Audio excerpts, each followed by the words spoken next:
Este é o terceiro módulo do programa Terceira Idade com Áurea Travessa. Residencial da terceira idade, a pousada preferida dos idosos. Essa semana me ligaram dizendo que queriam saber aonde é que era o residencial. O residencial, toda hora eu faço anúncio. E o telefone está aí, vou pedir ao meu editor para colocar. E é uma pousada que serve para tantas pessoas doentes, como aquelas que não têm companhia, que o filho vai viajar e ela fica sozinha. Então, por exemplo, o filho trabalha de manhã, à tarde, pode deixar a vovozinha lá de manhã à tarde, vai buscar à noite para ela dormir com os netinhos. Mas agora eu estou conversando com a Mariana Melo, que é graduada em psicologia, e ela gosta muito da psicologia comportamental. E eu vou perguntar a ela se ela foi analisada, porque a pessoa que faz análise, ela tem outra visão, né? Pode falar. Eu fui analisada, sim. Eu tinha uma psicanalista aqui em Teresópolis, que era muito boa. Com quem? Raquel Amin. Ela foi minha psicanalista quando eu tinha uns 17 anos. Fiquei com ela, acho que quase um ano. Eu gostava bastante. Parei porque mas estava numa fase que a gente acaba que desiste das coisas, né? Tá se conhecendo. Acabei saindo, mudei para o Rio, fiz análise lá também, que por sinal era com uma outra Raquel.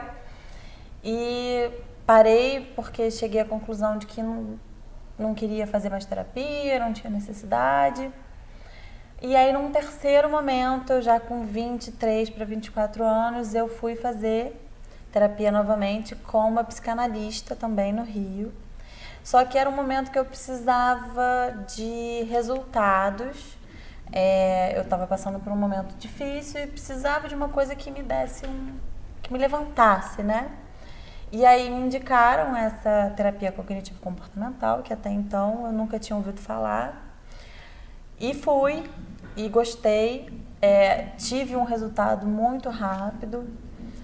E foi por isso que quando eu entrei na faculdade de psicologia, eu escolhi a terapia cognitivo-comportamental.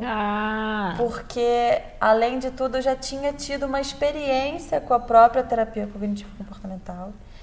E via que ela dava resultado e eu queria fazer pelos outros o que ela tinha feito comigo, né? Então, escolhi Você, quando entrou na faculdade, já era uma pessoa mais sabida do que aqueles vestibulando que entraram fresquinho, né? E qual foi o impacto que você teve? O impacto, na verdade, é o engajamento, né? Assim, eles... Essa sabe mais que eu! Essa é a craque! Porque, na verdade, o recém-saído do colégio, né? Quando ele entra na faculdade, é tudo muita festa, né? Ele tá preocupado em passar na prova. E a gente entra com outra cabeça. A gente entra, assim, eu não tô aqui porque eu preciso fazer uma faculdade. Eu já fiz uma antes. Eu tô aqui porque eu quero aprender. Eu quero entender isso, eu quero trabalhar com isso, eu quero ser o melhor nisso. Então, esse é o impacto de você olhar para os outros e ver, nossa, olha como é que eu era na faculdade de Direito. Talvez eu era igual a essas crianças, né? E aí você acaba sendo um pouco considerada, na minha época a gente chamava de CDF, né? Você é considerada um pouco CDF, porque é aquela que quer sentar lá na frente. E que, o professor falou do texto tal, você pega o texto tal e lê. Então, assim, meio considerada CDF por isso, né? Eu fiz um pouquinho de psicologia, mas como ouvinte, eu não era aluna. Então, eu já fui fazer, já com meus 50, e eu notava que os alunos rodeavam, como quem diz, essa aí sabe muito, não é? Mas eu não era aluno, não fazia nem prova, quer dizer, não podia ajudar ninguém. Mas eu notava isso, porque eles pensam que a pessoa que tem mais experiência, né? Então sabe mais do que eles, porque eles entram fresquinho, né? Bom, agora, Mariana, você vai falar sobre neuropsicologia. Então. Você gosta mais de uma ou de outra? Difícil. É difícil. Eu tenho, geralmente a resposta é essa. Você tem 2 filhos Então, qual que você gosta mais? Você gosta dos dois. É muito difícil escolher, porque eles são bastante diferentes, mas ao mesmo tempo eles são complementares, né? A terapia cognitivo-comportamental... Gente, olha aqui, é uma aula de neuropsicologia, que ela deu aqui uma aula de comportamental, agora é psicologia. Presta atenção.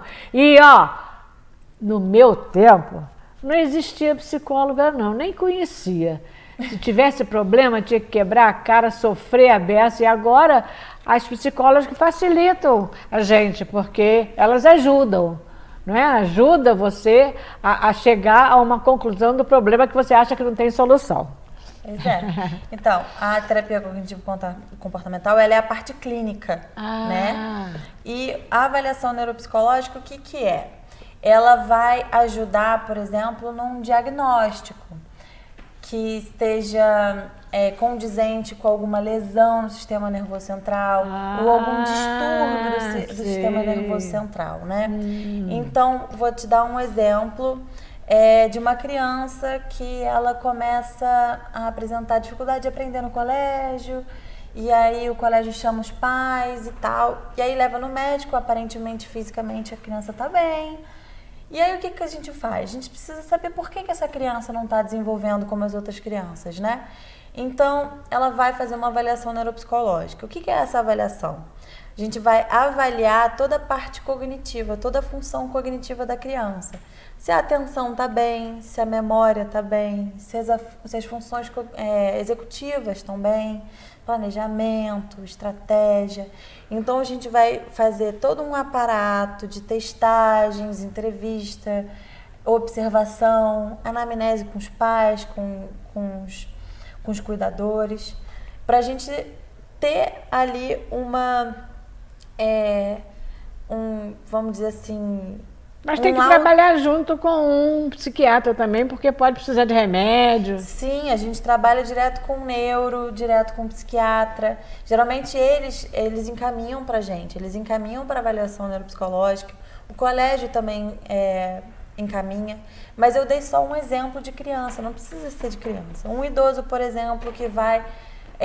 o envelhecimento normal, né? Chega um certo momento que a nossa memória vai piorando um pouco, mas tem o que é considerado normal e tem aquilo que é considerado anormal, né? Então, como é que a gente sabe se aquela perda de memória dele está fora do normal? Então, a gente faz uma avaliação neuropsicológica para ver se esse é um envelhecimento normal, se ele está apresentando algum tipo de distúrbio ou, por exemplo, uma demência, um Alzheimer. Como é que a gente faz isso? A gente ajuda nisso, no diagnóstico. A gente trabalha junto com os médicos para o diagnóstico, né? Saber se está tudo normal com as funções cognitivas ou se tem algum tipo de lesão ou algum tipo de distúrbio no sistema nervoso central. E aí a gente faz o acompanhamento, ajuda no diagnóstico, então ajuda no estabelecimento da melhor terapia, vamos dizer assim, da melhor forma de tratamento. Então, a avaliação neuropsicológica é para isso, né? Ver como é que está o funcionamento cognitivo dessa pessoa, se ela está desenvolvendo ou envelhecendo dentro da normalidade. Tem casos de lesão, por exemplo, uma pessoa teve um AVC, e aí, a partir daí, ela começou a apresentar comportamentos diferentes que ela não tinha antes. Que as pessoas falam, não, a personalidade é outra. Então, qual é o... Pessoas com AVC acham que não tem mais tratamento, mas ela tem que ter ajuda. Eu tenho uma colega que ela teve uma ajuda psicológica, médico e parará, e ela está bem melhor, inclusive virou escritora. Era professora de português e virou escritora. Então é isso, a gente quer saber qual é a extensão dessa lesão, né? Essa lesão, ela é grave? Ela lesionou que parte do cérebro? Que parte do cérebro é responsável por que função cognitiva? E aí a gente vai estabelecer um tratamento, um passo a passo do que vai ser feito, e isso sempre trabalhando em conjunto com o neuro, com o psiquiatra. Então, A avaliação é isso, e é por isso que é difícil de eu dizer qual que eu prefiro, porque são áreas muito diferentes, mas que ao mesmo tempo a gente... Você gosta das duas porque uma quase que depende da outra, né? Sim. Que você precisa de uma, precisa de outra, Sim. não é? Mas a que te dá mais dinheiro qual é? Eu falo em dinheiro porque a nossa vida gira em torno de dinheiro. Então a gente tem que falar em dinheiro. A avaliação, ela é mais cara do que a psicoterapia.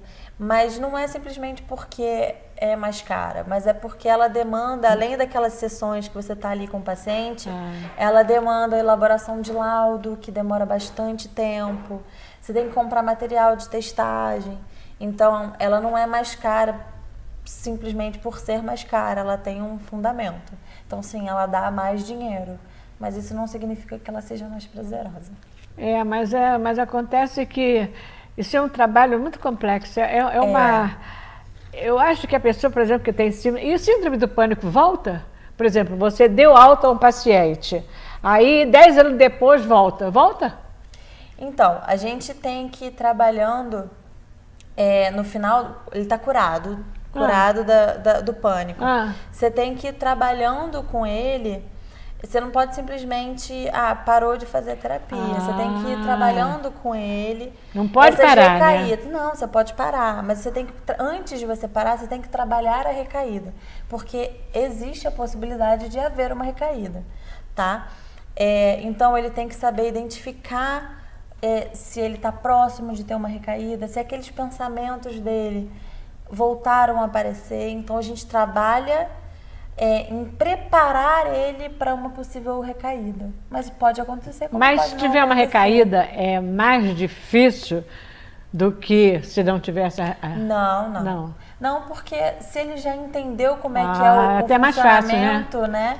Porque a gente tem toda uma psicoeducação. Isso aí.